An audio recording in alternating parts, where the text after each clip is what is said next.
Hello, so welcome to my CPR. Over here, I will be reviewing the techniques that I use to study for this test. So this first one is the notes that I had done for A&P previously. You can see that I had the veins, arteries, and nerves for the upper and lower limb, but since for CPR we only need the nerves, I'm focusing on that. So that was for my upper body. Now these are the lower body nerves. Yep. And moving on, I also annotate on the bones of the human body. So this first one over here of the whole entire skeleton is the bony landmarks that we can find along the trunk.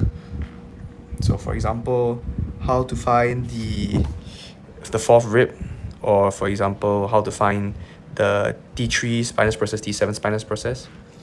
Now moving on, this is my notes for the scapula to show the landmarks on the scapula.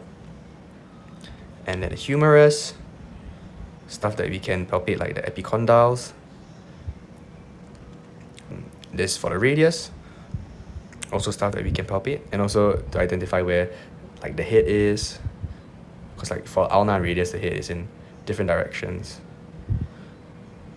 And then this is for the hands. This one's especially important for palpation of the hand bones. It's very important that we memorize all the locations and we know the architecture of the hands.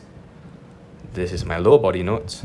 So I talk about the hip bones, so the pubis, the iliac, the ilium, and the ischium, as you can see here. And then I also have notes for the femur and the tibia and the fibula that you'll see soon. So this is the tibia. And this is the fibula. Last but not least, this is the foot bone. So the tarsal bones, the metatarsals, and the phalanges, also as important as the hands.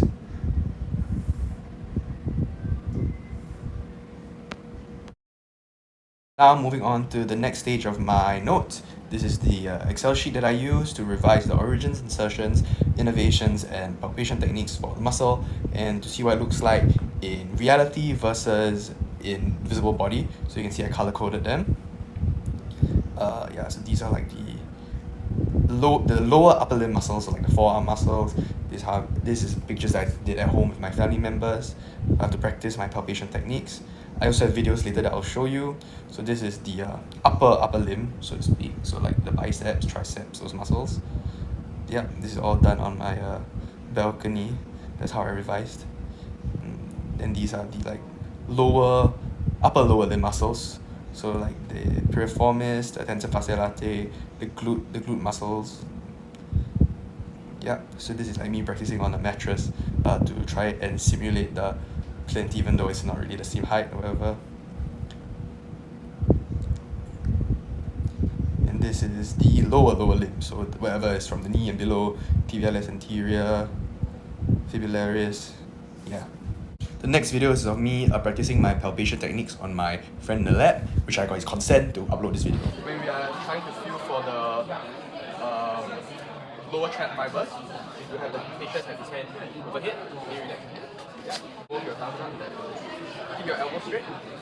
Yeah. So you can feel the contraction here. This is the lower trap fibers.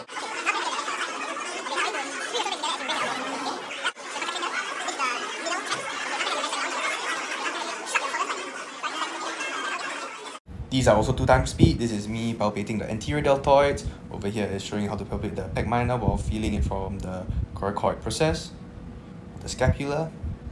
And then this next one is me palpating the posterior deltoids through shoulder abduction.